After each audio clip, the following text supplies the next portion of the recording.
Introduction. Our final unit deals with methods of evaluating integrated marketing campaigns. These methods have changed considerably in the last 20 years due to advances in technology. Accountability has driven companies to look for better ways to evaluate the success of marketing.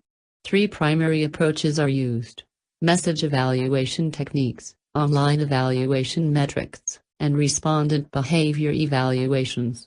Companies need to measure long-term success, not just immediate or short-term impact. Evaluation.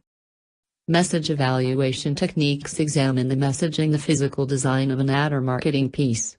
It involves examining cognitive, affective, and cognitive, behavioral aspects of the ad.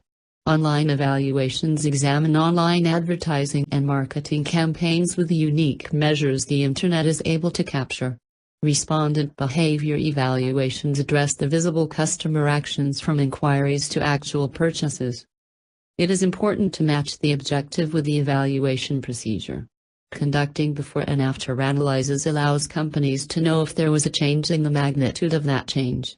Levels of analyses include short-term results, long-term results, product-specific measures, corporate-level results, and the components of attitude, affective, cognitive, and cognitive.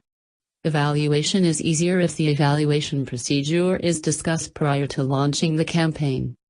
To ensure accurate measures, use multiple measures. Evaluation of advertising communication occurs at every stage of the development process.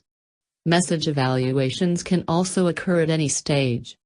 If it is before the ad is designed, then it is called concept testing. After the ad is designed, broadcast ads are evaluated using storyboards, similar to the one on this slide.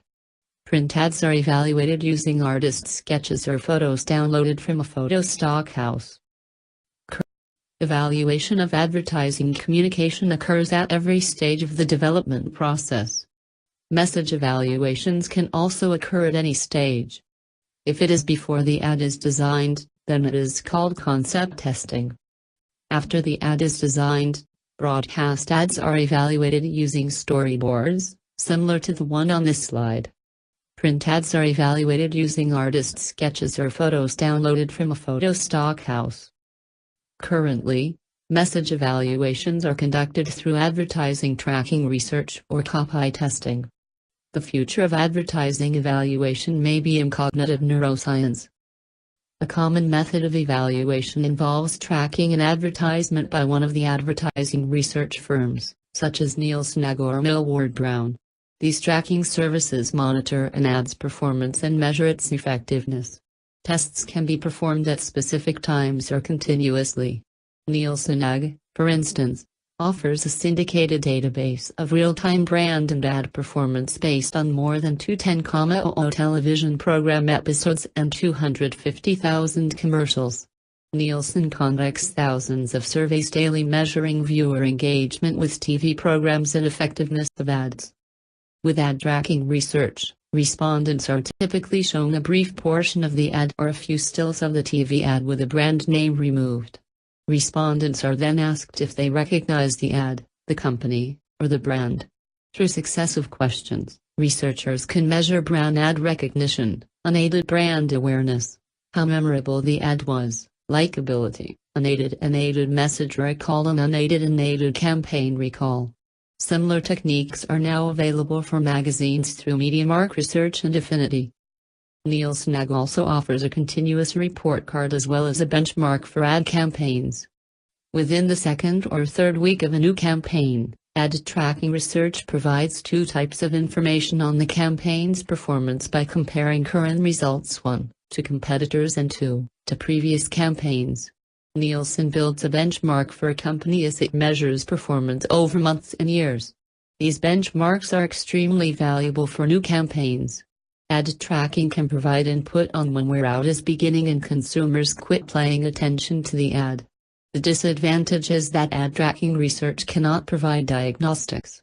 The ad tracking can tell a company that wear out is occurring and a new campaign is not performing well, but it can't tell why. Copy testing can occur during the final stages of development or after an ad is finished. The purpose of copy testing is to evaluate the main message and format of the ad. Portfolio tests are used with print ads and theater tests with TV ads. Because of costs, many advertising research firms are moving to some type of online copy tests. It is also quicker. Consumers pay more attention to ads when copy testing is done online.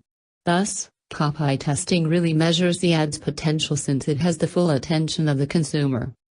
Millward Brown and other advertising research firms can provide second-by-second emotional reaction traits for television or video ads. Respondents move their mouse to indicate their emotions, either positive or negative. The emotional reactions of these 150 respondents are then placed on one graph, which will indicate when emotions change. It does not really measure the level of emotions accurately, but more when emotions change and when they were positive or negative. Millward Brown also provides clients with verbatim comments by our respondents. These comments are valuable because they are replies to open-ended questions in the respondent's own words. Millward Brown asks respondents to tell them the story they see in the ad, which provides clients with a valuable insight on what viewers think or see in an ad campaign. Copy testing and verbatim comments can provide information on why an ad or campaign is performing poorly. Not all clients and advertising professionals believe in copy testing. Some agencies do not use it because they feel it stifles creativity. They also feel that focus groups and consumers are not really good judges of good creative. Other agencies may not fully support copy testing, but do because of the issue of accountability. Clients want proof or tests that show the ad is good, and copy testing can provide the evidence. Copy testing also can provide a key consumer insight into what works and what doesn't and what in the ad triggers a consumer response. Many ads target feelings and emotions, the effective component of advertising. Emotional reaction tests are used to measure effective ads because it is difficult to measure with questions. Some companies use a warmth monitor, similar to the computer mouse used by Millward Brown to measure emotions during copy testing. The disadvantage is the emotions are still self-reported. Consider a consumer's emotional reaction to a 30-second TV ad. Although the emotional reaction was different for the target audience versus the total audience, it does provide good information. Especially important is the one point in the ad where negative emotions occurred. Cognitive neuroscience measures brainwave activity and is the latest advancement in advertising research. It is a better indicator of a person's true reaction since it does not rely on self-reporting. A number of companies are experimenting with cognitive neuroscience. Frito-Lay used cognitive neuroscience to examine a particular ad that was rated inappropriate by a focus group. The neuroscience research showed women loved the ad.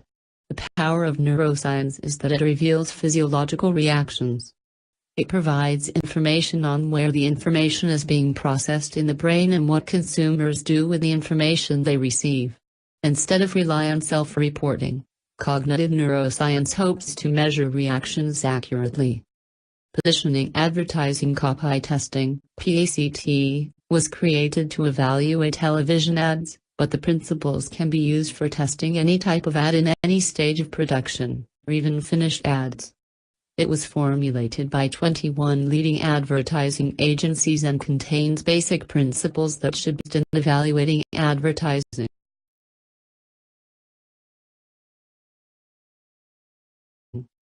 The online environment provides a number of metrics that cannot be obtained with other media, especially so quickly. Web metrics can be obtained in almost real time. The primary measure of online ads is click-throughs, which is the number of people who click on the ad and go to the website. Length of engagement is a newer metric that measures how long a person stays at a website, regardless of where they were on the site. Dwell rate measures the proportion of ad impressions that result in users engaging with an ad. Dwell time measures the amount of time users spend engaged with a particular ad.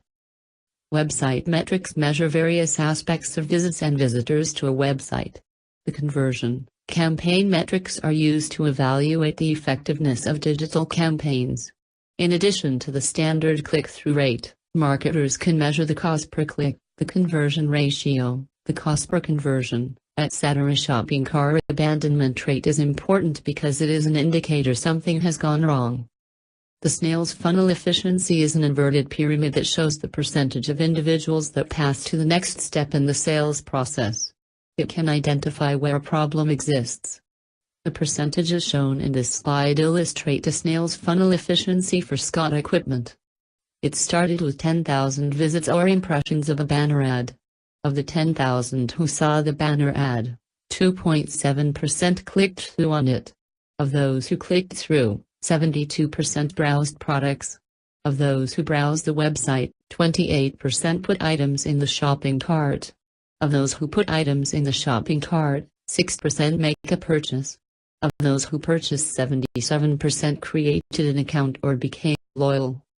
Companies now monitor web chatter, listening to what consumers are saying. Software exists that can monitor and measure the level of web chatter. It can also measure the sentiment, whether it is positive or negative. Volume metrics measure the level of traffic to social media sites, and number of visitors to a social media site. Engagement measures show the level of engagement with social media sites and their level of involvement. BuzzScore accounts for the number of times a brand receives a mention within a specific time frame. Conversion measures are important to evaluate the results of social media campaigns. Social media usually does not always result in sales, so firms may want to have volume and engagement metrics as primary objectives.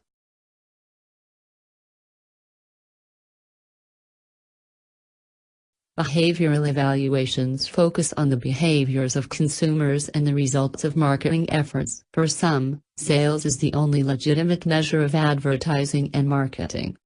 The difficulty with that view is that not all communication objectives are measurable and not all are designed to produce sales, at least in the short term. Also, promotions are easier to measure than advertising. Unless consumers mention to Flair that they saw this ad, Flair would have no way of measuring its impact on sales. In addition to sales, other behavioral measures include response rates, redemption rates, test markets, and purchase simulation tests. Sales can easily be measured using the UPC codes on every product. Scanner data is gathered by retailers on a regular basis and most share that scanner data with manufacturers. It can provide almost real-time sales figures. But changes in sales can be caused by other factors than advertising or promotions. Advertising is very difficult to evaluate for a number of reasons. 1. Other factors can influence sales, not just advertising. 2. The impact of advertising is delayed. It seldom will have an immediate impact. Further, advertisers really can't predict how long that delay will last. 3. Consumers can change their minds. An ad can influence the brand choice, but once in the store, the consumer may choose a different brand. 4. If the brand is in the consumer's evoked set, they are more likely to purchase it. If not, then it is unlikely one ad will move the brand into the evoked set.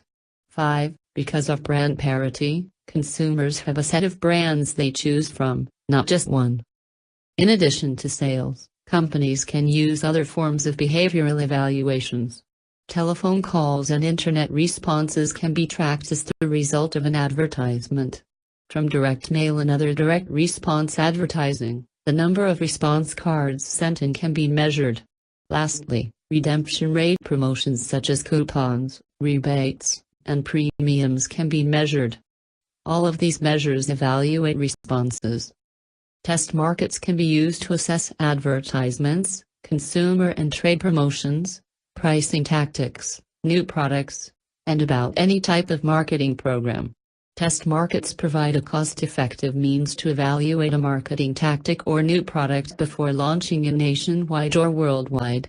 The key is to make sure the test market resembles the actual situation as much as possible. It should mimic the full marketing plan. The length of the test market is a concern. If it is too short, then it may not be an accurate indicator of consumer reactions. If it is too long, then competitors and extraneous factors can interfere, causing inaccurate results. Competitive responses to a test market are a concern. Competitors may introduce a promotion in the test area to confound the results, or the competitor may choose not to intervene and prepare their own counter-marketing campaign. Scanner data provide an accurate measure of sales in test markets, which can be compared to where there is no test market and also to data prior to the test market. Another behavioral measure is purchase simulation tests. Purchase intention questions are biased, with more people saying they will buy a product than actually do. Simulated tests are more accurate. Research Systems Corporation is a primary provider of simulation tests. It does not rely on opinioned attitudes. Research Systems Corporation uses a controlled lab and a simulated store to study consumer purchases. Subjects are given various scenarios or shown particular ads and asked to shop as they normally would at their store. Measuring the AMC program in the domestic country is only part of the evaluation process, especially since many global firms have a large percentage of their sales outside of the domestic country. Results in other countries and the organization overall are important. It is also vital to measure individual ads and promotional programs because local culture can affect the results.